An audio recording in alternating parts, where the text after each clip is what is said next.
episode continues the high-stakes survival game in the Yellowstone universe. Let's dive into the story. Sheriff Kent and the priest's posse are hot on Teonna's trail as they arrive in a new town, where they unexpectedly cross paths with Mr. Gunnett's cattle herd. Kent pries information from the cowboys and learns that they might have seen a Native American girl. Suspicious and relentless, he presses Mr. Gunnet for more details.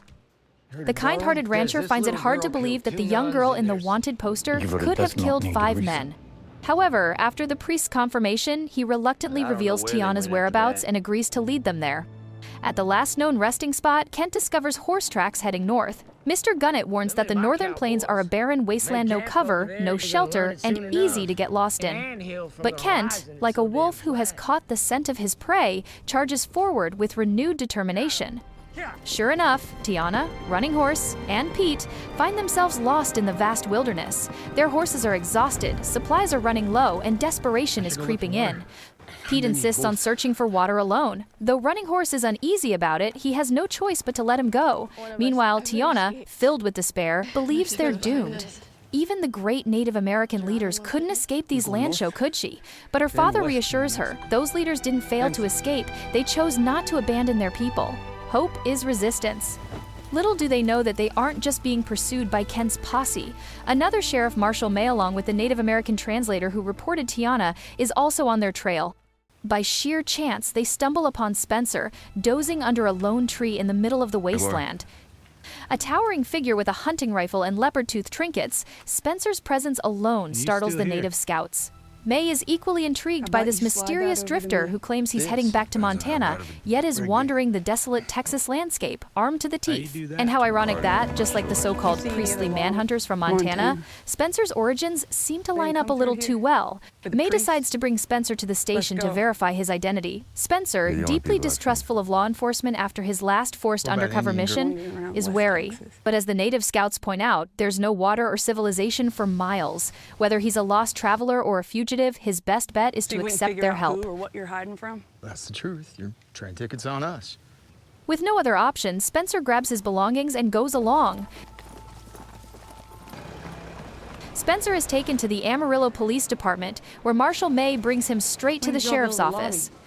The station is undergoing expansion. The sheriff explains that ever since Texas struck oil, crime has skyrocketed and the jail is bursting at the seams.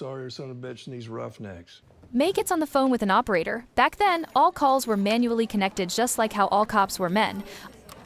Operator. On the other end of the line, an old Montana sheriff picks up. At first, he's skeptical about a woman being a marshal. You sound like a woman. But when the Amarillo sheriff vouches for her, he listens. The moment Spencer's name comes up, the old sheriff immediately recognizes him. A war hero, a Medal of Honor recipient, even the president could vouch for him. May is stunned. He doesn't know about any medal. But Spencer? He shrugs it off like it's just another day. When he finally takes the phone, he gets straight to the point. Is the man who killed my brother still walking free? The sheriff hesitates before admitting that Montana isn't what it used to be. Spencer, unwavering, declares he's coming back to settle the score. He demands that the sheriff pass this message to his aunt, Kara. The sheriff panics and orders May to detain him, but May, firm on the law, refuses. She hangs up and releases Spencer, even handing him a train ticket home. And with that, all we can do is hope that the train he boards is the same one carrying Alex.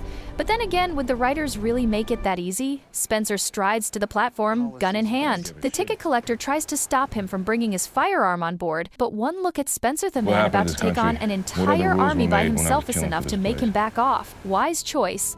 Meanwhile, Alex isn't having nearly as much luck. Penniless and starving, she begs a train worker for food, only to be coldly rejected. Desperate, she's led to the train conductor, who doesn't buy her sob story but also won't let her starve. On this train, meals aren't free work for them. And just like that, Alex becomes a dining car waitress. It's exhausting work hauling trays, refilling drinks, dodging leering glances, and enduring unwanted advances. For a woman born into British aristocracy, this is pure humiliation. I didn't spill it. Rub that. Rub that. But she keeps her head down and powers through. At the end of the day, she earns a bit of pocket change and a meow, though the bread is so hard it might as well be a rock. Still, she wolfs it down without a second thought. Back in her carriage, she's utterly spent, her feet blistered. Manager says to wear these. Breakfast at 7, Be there at 6. Just as she crawls into bed, her cabin Mattia working-class woman smirks at her misery. She lectures Alex on how women like her survive. Work till you drop, steal, or marry rich. Given Alex's delicate hands, she's better off marrying. Now you know what it's like family here, lady. In America, you gotta make it. Alex insists she is married, but the woman scoffs life on a remote ranch is no fairy tale. Respect. You don't Think you have the grip for this? If not for her Only child, matters is she'd they never have have chosen it. this hardship. Her words strike a nerve. Alex is about to become a mother herself, and from the moment a woman gives birth, her life changes forever. She'll need every ounce of strength, physical and emotional, to endure.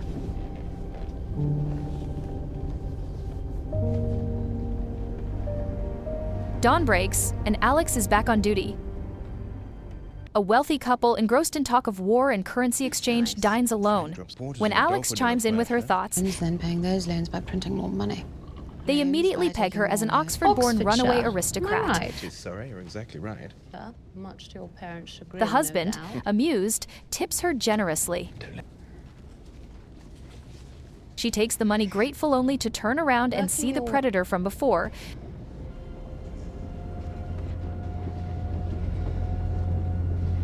This time he crosses the line, slipping his hand under her skirt. Alex has had enough. She smashes a coffee pot into his face, leaving him bloodied and stunned.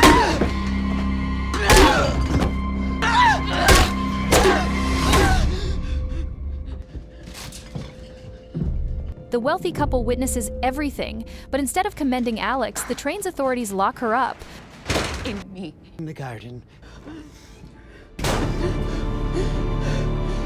Alex's train rolls into Chicago Station, and bam, the cops storm aboard to drag her off. But this couple, who saw it all go down, jumps in to back her up, and the police cut her loose.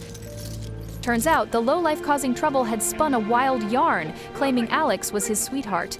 The cops slip her an address, saying if she swings by to testify, they can slap charges on the creep. But Alex has her sights set on Montana. As she turns, she catches a woman with a kid hopping off the train lugging Alex's own suitcase. She bolts after her, snags it back. No way she's losing her bag, let alone the tips stashed inside. When Alex threatens to dial the law, the woman forks over her cash. But here's the kicker. The next train's a no-go. Snows block the tracks, and there's barely a soul around. Alex is gutted. This trip's beaten her down, body and mind, and now she's stuck in this nowhere town for months. Soon, her belly's gonna swell, she'll be waddling around, unable to move on and figuring out how to survive here? That's a whole mess. But then, finally, some good folks show up, the first decent people on this crazy ride. That same couple who vouched for her steps in again, offering her a room at their place. Alex is on edge, but they seem like the real deal, at least for now. Meanwhile, Shepherd Banner rides up to the body dump with two locals, one secretly a mole in the security crew. A dead prostitute gets ditched in the wild like trash. Another one, who offed her partner, struts into the streets and, smooth as butter, reels in a new girl with cash and honeyed word shook, line and sinker. Out hunting for water, Pete chases a deer and slams right into the priest's posse. Kent's riding like a maniac, but Pete's horse is done for and crashes hard. Panicking, Pete grabs his shotgun to save his skin, and bullets fly both ways. Who comes out on top? Catch the next episode. In this episode, we spend a ton of time on Alex and Spencer's wild road adventures. Alex is still in the middle of her epic transformation, from a fancy British noblewoman to a tough, independent American gal, and wow, what a ride it's been! It's packed with heartbreak and hurdles, but through all that mess, she paints a picture of a fierce woman who's dead set on chasing love and freedom. She's fighting tooth and nail against violence and unfairness, and no matter how brutal things get, she never lets go of her moral core. Here's the kicker: she's doing all this as a pregnant lady, totally on her own, which is just soul-crushing to watch. But man, does it hit you with strength too? She's a mama bear, through and through. Then we've got Spencer, whose road trip is just pure explosive fun. He's basically the Dutton family's knight in shining armor strength, brains, skills, all cranked up to 11. When he picks up the sheriff's call and drops a few chill, offhand questions, Spencer's got that cool, quiet power that leaks out everywhere. And it's a riot watching the sheriff freak out so bad he doesn't even hang up before bolting to spread the word. At first, I figured Spencer might cross paths with Teonna, the Native American American girl. But nope, they just miss each other. Tenna's boyfriend Pete, he's probably toast. He and his dad went all out, risking their necks to save her. Maybe Pete's the one who takes the fall so Tenna and the horse can bolt free again. Or maybe they'll get nabbed and hauled back to Montana. How else? Are they gonna link up with the Dutton crew, right? Whatever's coming next, I'm on the edge of my seat. We go north, then west to New Mexico. All right, that's the rundown for this episode. Big thanks for hanging out with us. If you're digging this, hit that like button and subscribe. Your support keeps us fired up. Catch you next to Men No Excuses.